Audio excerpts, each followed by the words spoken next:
Good evening. I'm David Muir. And I'm Elizabeth Vargas. A honk of a horn is all it took to turn a Las Vegas night into a national nightmare. And right here, we're putting you in the driver's seat for that story that dominated headlines. In fact, for the first time, the people who were right there are now reliving it for 2020. But as we come up on the one-year anniversary now, a mother shot just before Valentine's Day, the question remains, was road rage really the cause? Here's Deborah Roberts. It's a cool Thursday night in America's favorite adult playground, Las Vegas, and the Strip is already jumping. But across town, near another playground in a part of Vegas where people actually live, a local mom is about to set tonight's mystery in gear. She pulls in and she smiles and she's like, "I don't need you crashing the car." 44-year-old Tammy Myers is giving her 15-year-old daughter, Crystal, her first driving lesson. At 10 o'clock at night? Why would you go for a driving lesson at night? I wanted to go at night because, there's no cars around that you can possibly hit. And why'd you pick that area? It's close to home. So Tammy steers her 1993 Buick from the family home on Mount Shasta Circle to this empty parking lot at a nearby junior high school. A parking lot that's just wide open. Tammy and husband Bob have raised 4 kids in this neighborhood, teaching them all to drive right here. So you didn't think anything about the fact that they were going driving late at night? We live in Las Vegas. We're a 24-hour town. That night, Bob is 300 miles away on business in Kernville, California, a traveling vendor selling hats and T-shirts at local fairs and sporting events.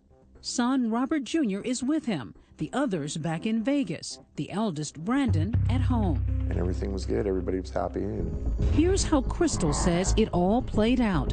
Back in that parking lot, she takes the wheel, delicately maneuvering the car, delighting in every turn. I was just like, okay, I'm getting the hang of this. Then the lesson moves from the parking lot to the neighborhood's main streets. We finally stopped and she pulled over and we switched seats. Tammy now takes the wheel. Crystal says her mom is teaching her how to change lanes. She's going at a snail's pace when suddenly an impatient driver appears in the rear view. It was a silver car. I just noticed that he was riding our bumper. And then he swerves around us and I honked the horn. That honk of the horn, something we've all done, would change everything. So then you pull up here. She turns right and right about here. When Crystal says that silver car suddenly sideswipes them. And we had to stop really hard. Who is this guy? Do you know? No, I didn't recognize him. Were you scared? Yeah, I was. I was really scared. And he gets out the car. It's okay. Take your time. And he says, "I'm going to kill you and your daughter." He says, "I'm going to kill you and your daughter?" Yeah. In a panic, Crystal says they flee the scene. But what happens next is a puzzle we piece together tonight. Everyone agrees that sometime after 11 o'clock, 2 cars barrel down Mount Shasta Circle to the end of the cul-de-sac where the Myers live. That old Buick driven by Tammy and a 4-door silver sedan driven by a mystery man in hot pursuit with a gun. You heard the shots? Yeah, I was looking and I heard the shots. Did you know she had been hit? Yeah, I was screaming. He said, "Mom's been shot, Mom's been shot." Brandon, her eldest son, remembers running to his mother's side as that silver sedan flees the scene. I was just screaming at her, "Mom, please stay here, stay here." Brandon was telling her to stay awake because she was closing her eyes. She's hit in the head.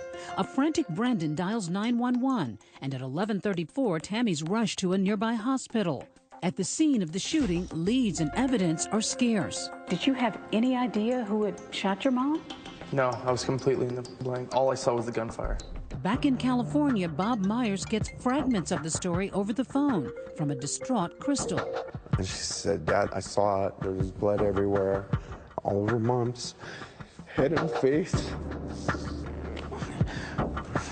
He drops everything and begins driving home.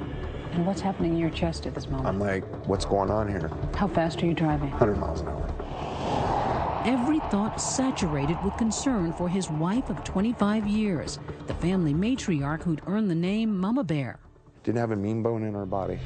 It's not until the early morning hours of February 13th when Bob, still on the road, gets a call from police. He says, Mr. Myers, it started off as a road rage. They followed your wife home and shot your wife. Frantic, he wants to know more and begins calling TV stations, asking for updates and granting interviews. I'm speechless.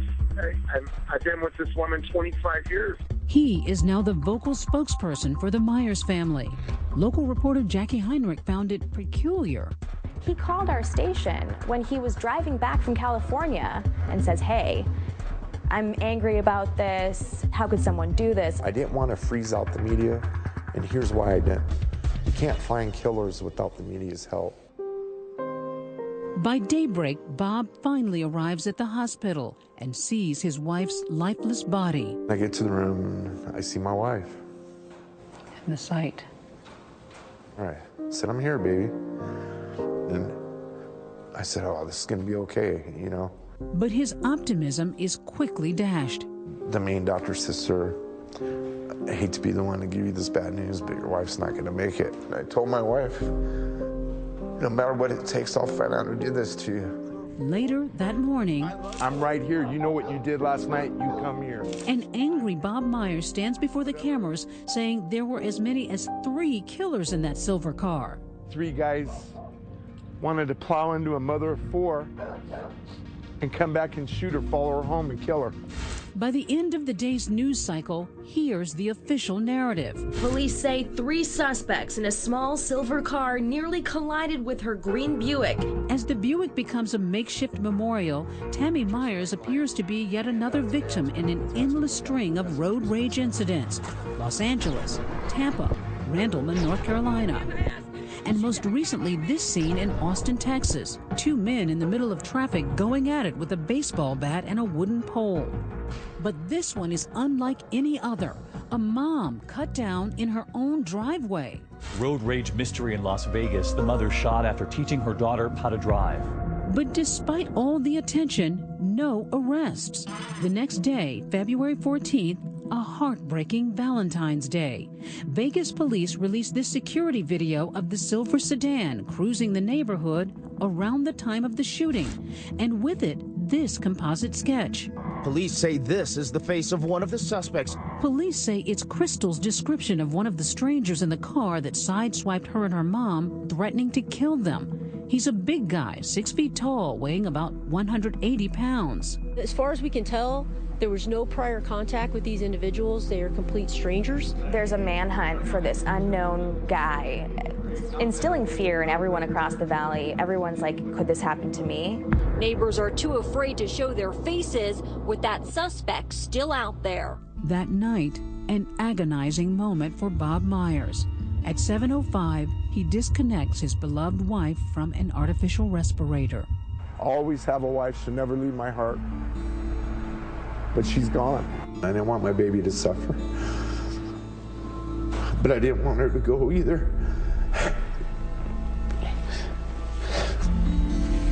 You know, to have to say it's okay to turn off a switch to let your wife go. But you had to do it. Had to. But before Tammy Myers can have a funeral, she's about to be buried. It's like they were murdering her all over again, repeatedly, daily. Tammy Myers went looking for the driver. Are you happy? As the story takes the first of what will be many sharp turns. Was the innocent victim really all that innocent? Maybe this isn't what I thought it was in the beginning. And a young woman with inside knowledge about that night. But to break the case, she must find the courage to turn in a friend. You called the police. What did you say? Everything.